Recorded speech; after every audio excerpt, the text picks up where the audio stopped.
Today's episode of Reset to Reinvent podcast is brought to you by the Adams Group Agency, developing final expense leaders.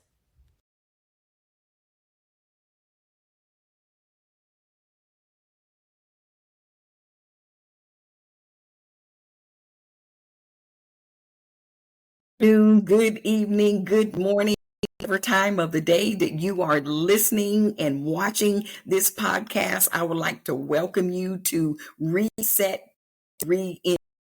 I am very, very excited about the guest that we have here today. Not only is she beautiful, smart, she comes from good stock because I knew her very well. And today we're going to be talking about being resilient. We're going to be talking about reset, reinvent, and this young lady right here has done it over and over and over again.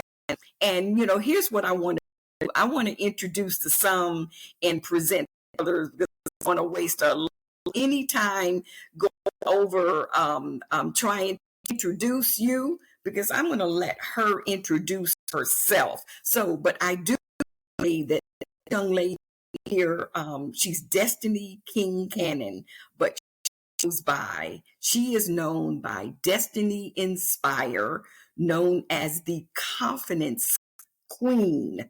The Confidence Queen. And by the time we get finished with today's interview, you're going to know exactly why she.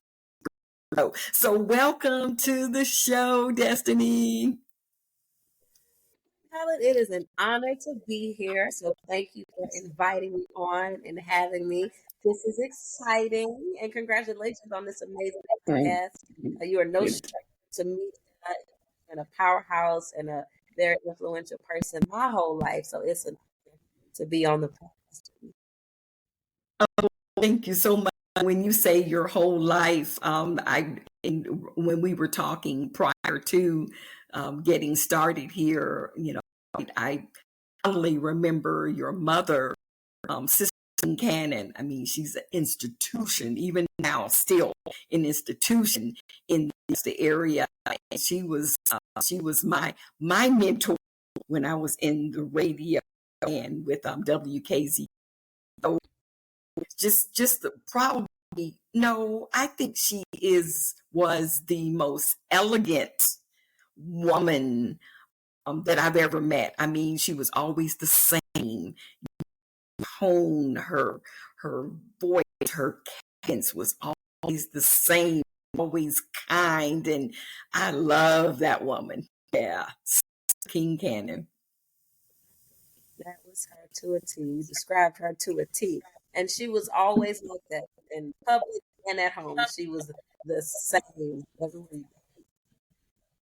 How about that? So how about let's do.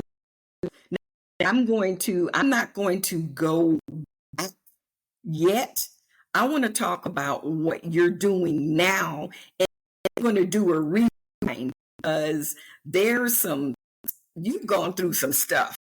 You've gone through, matter of fact, what I saw today earlier on a Facebook.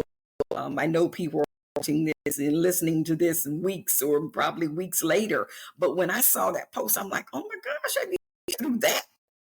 So we're going to talk about what you're doing now. Tell us who you are and what makes you Destiny Inspire. Yes. So as you said, I am Destiny King Cannon. I'm known as Destiny Inspired, the Confidence Queen.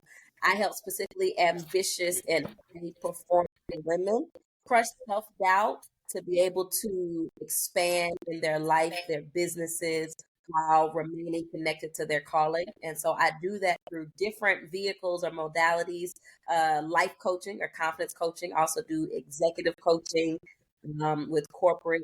I also write books.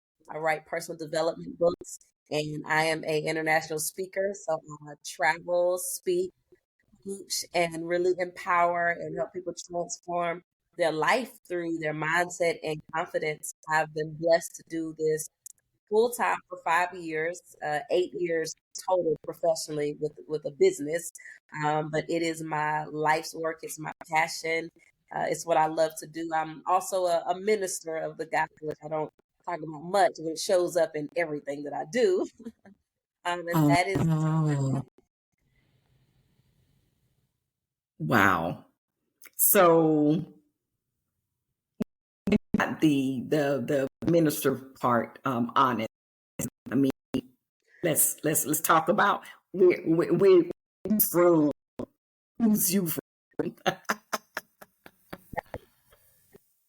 in and out. Then my DNA is in my DNA. So you have relocated to Atlanta, and or your roots are here in the Augusta area. Is that right? That's right, Augusta, Georgia. My family moved there when I was 3 weeks old, and I was there from 3 weeks to 26. Did some time in Atlanta, came back to take care of my mom, and now just moved back about 3 years later to Atlanta. There's one thing about being in social media, you really have no idea where people are. I mean, I didn't realize you had related to Atlanta. I'm thinking right down the street, hey, you can come to my house and do this interview because you watching me like that. Most people have no idea. I'm always in and out, so you never know where I am. But for now, one is my home. Augusta is always home. So you mentioned that you're an international speaker. So tell us about some of the places that you've spoken and what type of venues and events you've had that experience. Wow. Yeah, so I've spoken in the Bahamas. I've had booking for Bermuda. I've done virtual events in Lagos, Nigeria, and Australia, and we're putting on another international in-person event coming up at the end of this year. But Cool outside of beans. and I do, of course, women's conferences, leadership events, nonprofits, schools, colleges, universities. I even have some corporate speaking engagements where I speak to corporate about how to increase the confidence, to boost the morale and resilience of their team. So it's a very versatile space I get to really navigate in and out of. So I'm blessed to do that, and especially church. Can't forget that. I also speak or what you call minister in churches. So um, I have a great range of what I get to do and where I get to do that. What was it intrigued you about getting into coaching and empowering men and the things that you're doing? What was I mean, tell us about your background, your pedigree in terms of your degree. What because you're definitely in a niche you own. Okay, Miss Queen, Confidence Queen. What did you get into that particular arena, that industry? So interesting enough, I never saw myself doing this. This was never something I planned or picked or thought I would go to school to do. I went to school initially. I wanted to do nursing. So I went to school for nursing. Then I switched to do business. But in the process of that, I began to experience many trials and tribulations of my own life. And I've always been the inspirational. I've naturally been the encourager. I've naturally been, the empowering person that's always motivating people. But my careers have been in leadership and management roles. I was the first African American that was ever hired to the Columbia County Tax Commissioner's Office. So I was supervisor there at the Tax Commissioner's Office. I did management in retail. Then I matriculated to Atlanta and did management in the Atlanta public school system with the student assignments department.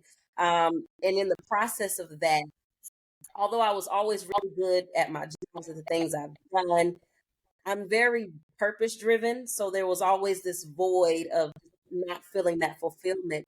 And I would always feel the fulfillment pouring into other people in an intimate way, whether that was encouraging, coaching them through things.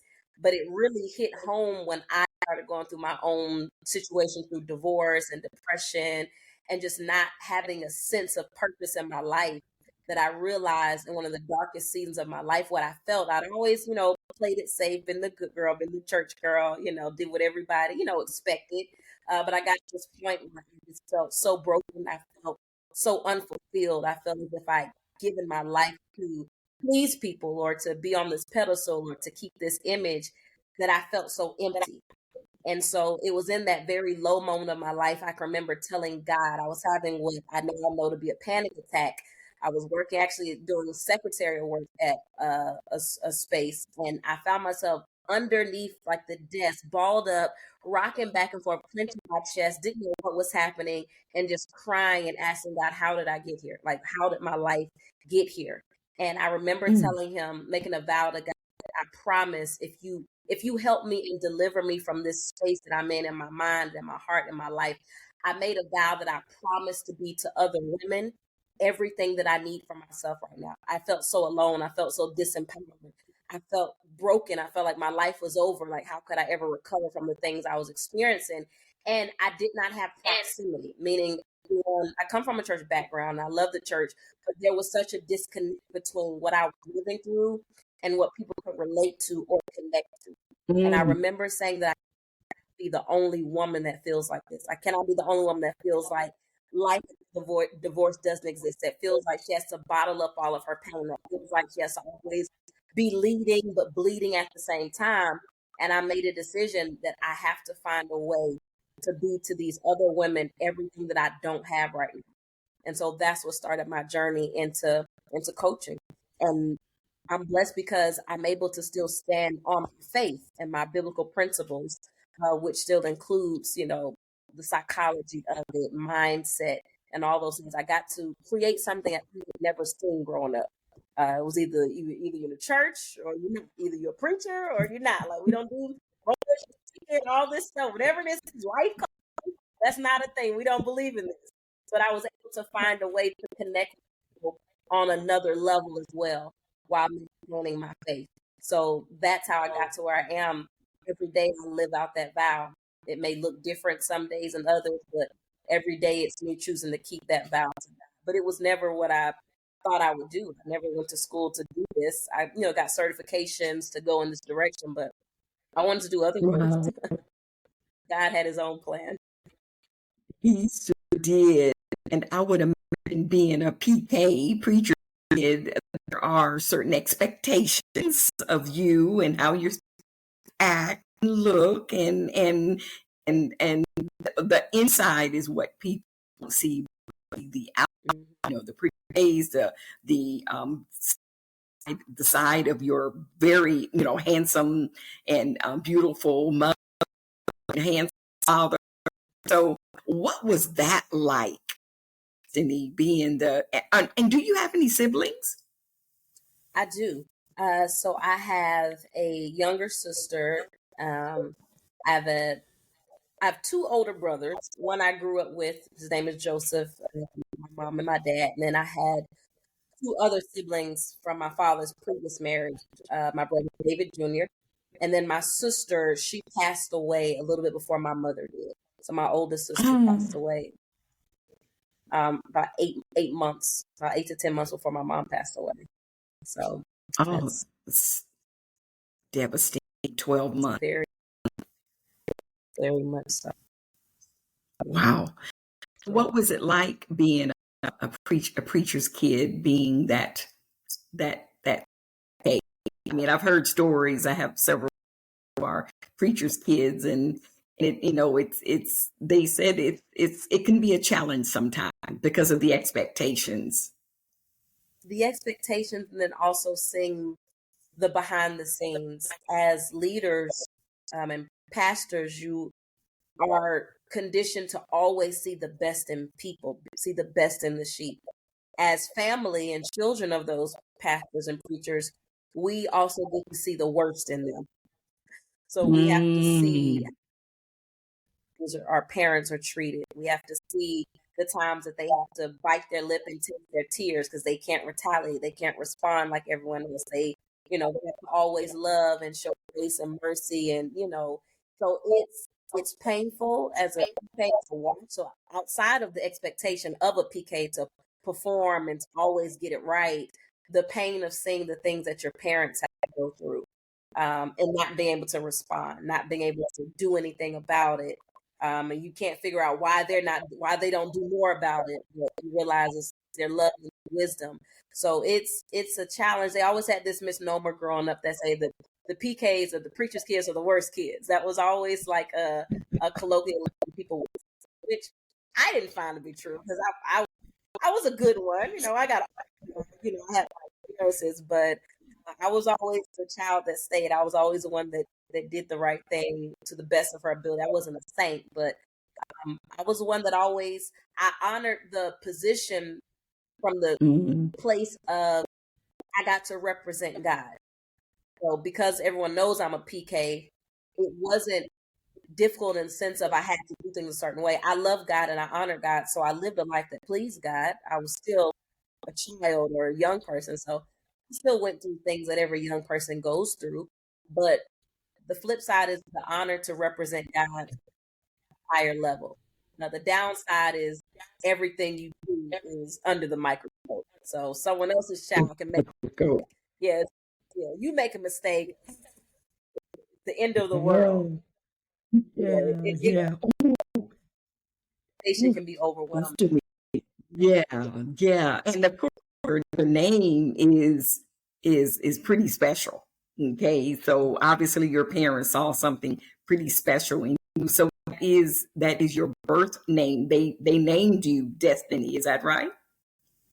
Yes, and actually, there was my former pastor. He was my first pastor before my dad was installed into the church. His name was Bishop Morris Williams. He is there's still Bishop Morris and Alzona Williams. They actually Mhm. named me Destiny LaFaith. So LaFaith was my middle name, Destiny LaFaith. They actually named me. What? Yeah, Yeah, so you were always destined to do some big things and big shoes to fill. But in the meantime, there was a period. One of the things about this podcast, the name of it is Reset to Reinvent, I and love it. we want to, we want to inspire, we want to provide guidance, we want to show and release actionable strategies so that they can build and have more resilience. Because a lot of women, and this is geared toward women, we have gone through some study, Yeah, and some more than others. Some have figured out a way to get from point A to point Z, so that, and others have had uh, some setbacks in between, but they still were able to rebound. And so this podcast is designed to have people who are transparent and have gone through things, and and they don't mind sharing how they were able to get through. And one thing I have noticed, you're my second guest, there's a common theme, and I think that's going to be evident in all of the shows because it starts with me, is having that relationship with, and making in between all of the things that we've done and mistakes that still circle to God. He's the centerpiece. He's the centerpiece. He's the glue. And a lot of times we have to go through things for it to kind of hit us in the head and say, okay, uh, come back to me, come back to me. So reset to reinvent. I want to ask this. This might just help you lead to that you've experienced. When you think of the term reset to reinvent, Destiny, what comes to your mind? I think another chance. That's what comes up, another chance. And Mm. when I hear that, I hear the do-over. Like I always teach my queens, I call my queens, you're never stuck. In addition, I have this formula that I call my R3 formula when I coach.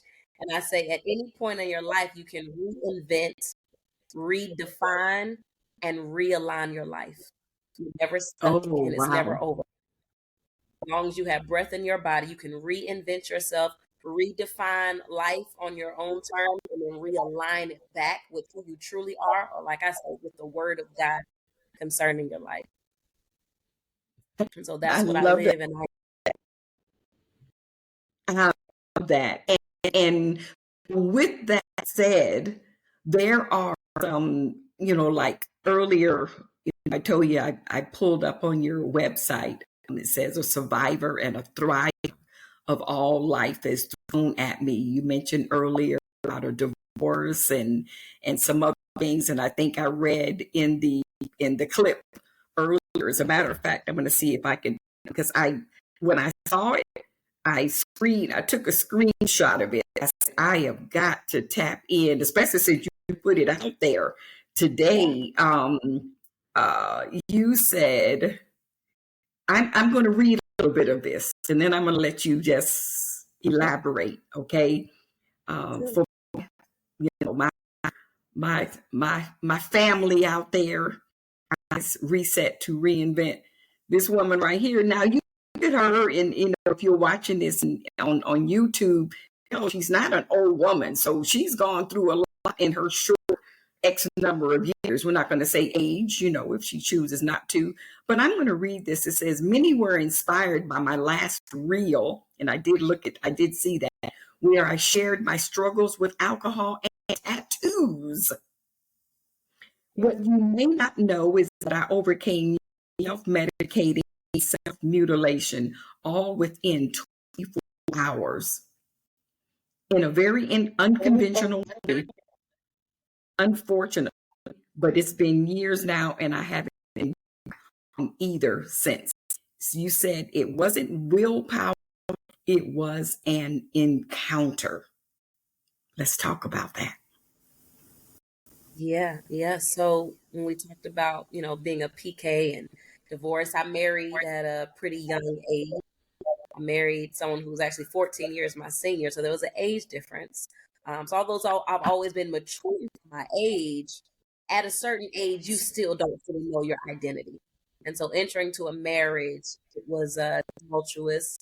No one knew because I was the PK. I was the preacher's daughter, the pastor's kid. And I had this fairy tale wedding. I was the sagacious one. I had all the wisdom, all of the encouragement, all the inspiration. So it's hard to show what you're going through to people. They don't know how to receive it. They don't know how to take it. And even if you do try, being the strong Black woman, you're always met with, "Well, you'll be fine. You got this. You can do it." Yeah. I was going through divorce and depression, questioning my existence, why I was here, all of these feelings that I'm dealing with, and I don't know how to properly process them. I was raised in church. I love the church. It is my foundation, and who I am comes from the Word of God.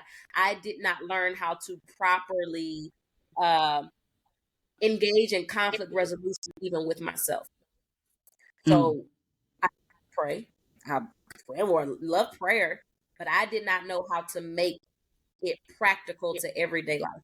I said in all the age women services, I listened to wisdom. I knew how to be a Proverbs 31 woman, but no one prepared for what happens if being the Proverbs 31 woman still does not work. No one prepares me for what happens when certain things take place and we don't talk about them, or we don't want to share them, or we're not able to express them. So going through a divorce, I could not make sense of it. We didn't believe in divorce. I wasn't the one filing. I did not understand.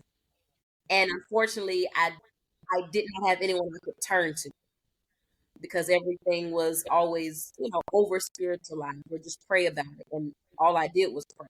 But prayer does not relieve you of dealing with emotion. A lot of times we get so Mm. caught up in that we neglect our humanity. We still have to deal with it. And I did not know how to deal with the pressure, with the pain. I did not know how to keep showing up leading, but still leading at the same time. And so I got into this spiral where I kind of stepped out of the church. And not because I didn't want to be there, but because I did not feel safe enough to really Ah, express and myself. why didn't you feel safe? Because you being and the expectations that, oh, everything's going to pray, you'll be all right. Yeah, yeah, that. And I almost began to feel like as long as you're still giving and serving and utilizing your gift, we don't really address anything else you have going on. As long as you're still able to show up, perform, be what you need to be for the people, whatever else you got going on, you'll figure it out. You always do. And so I tried to keep doing that. I sat myself down first. I'm like, well, maybe I just need to sit down right now because I need to try to process what's going on. And we don't talk about mental health a lot in the church, but it's real. It's Mm, very valid. You can dose and still have wrestle with your mental health, still wrestle with stress, anxiety, bouts of depression. Doesn't mean you have a clinical diagnosis, but it means that these are normal human experiences that you have to learn to process through them. And I did not learn how to sit with myself to process things. I learned mm, how to just keep, because if you keep going, you'll be fine. And so I got to a breaking point where I realized I cannot keep going. So I removed myself because I said, I don't feel like I'm no fault of anyone else's. We don't know, but I realized I'm not getting what I need. No one can really see the real me, see the dolled up me, they see the singer, the administrator, they see the perfectionist, they see the pretty girl with the cute clothes, but nobody sees the broken young woman that's trying to put together the pieces of her life and figure out how does she get here and how does she move on from here. So I got into drinking. One thing led to another, a nightlife, things that I had never done in my entire life, never experienced them, was always the good girl, always played by the rules, always played the same. But I got to the point where I did not know how to cope. I did not learn proper coping skills, how to cope with emotions, how to process them properly. We dance, we yeah. shout, we sing, we spend 3 times, God's gonna do it, and we expect it to disappear. But even Jesus, we have not a high priest who cannot be touched with the feelings of our infirmity. Jesus still wept, Jesus still felt compassion, he still had emotions, but he knew how to access them without sin. We're not taught how to access them without sin. So unfortunately, I fell into that, and it relieved the pain temporarily. So it was a way to numb the pain. I would get tattoos and just feel the pain going through my body because I felt like I would rather choose my own pain and endure that Mm, than to sit with emotional heartbreak and feelings of abandonment and rejection and low self-esteem that I don't want to feel. So I would try to numb those things with alcohol, with pain of tattoos. Um, and of course, it never worked. It's only a temporary, fix. right. But it wasn't until I had that encounter with God, and I tried to will myself to want to do. I tried to will myself to stop. Like I can do it. I'm just strong enough to just stop on my own. But the beautiful thing about Jesus is where our weakness begins. That's when His strength begins and Yeah. steps in. And so I went to Mexico for a birthday trip. I'm excited. I'm just gonna have a good time. I'm living it up. It's a milestone age. And I'm feeling a little sick before I get there, but I kind of dismiss it. I'm like, no big deal. It'll be fine. I'm a woman, so it's probably just because I'm a woman. Certain times we feel this way. I brushed it off. Right. I get to Mexico. By the time I land, I'm completely sick, and I'm like, this doesn't feel like my normal. I'm vomiting. I'm having these sharp pains all through my body. I literally spend most of that trip in the hotel room on the floor, Mm, sick, vomiting, and all kind of other things. It wasn't until it was time for me to leave Mexico. During that time, you had to get tested to leave. Oh, yes, this is a cliffhanger moment. So, what happened in Mexico? Destiny shared how sick she was. Was it COVID 19? You will have to get all of the edge of your seat rest of the story in episode 6. Yes, we are making you wait in suspense. I promise you want to subscribe to Reset to Reinvent on any of your favorite podcast platforms so you don't miss the rest of the story. Straight, no chaser from Destiny Inspired. Until next time, thank you so much for listening or watching. Check out the links below at our podcast footer and support. Join us next time for another impactful episode of Reset to Reinvent. Peace. Reset to Reinvent podcast. We are living in uncertain times. Job security is becoming more elusive. People are losing their jobs. Companies are closing. But wait, have you ever considered a career as an insurance agent? Just a thought. Our much talked about ebook, 8 Reasons to Become a Life Insurance Agent, can help you decide if it's for you or not. Today's episode of Reset to Reinvent podcast is brought to you by Consolidated Planning of America. We help people with insurance.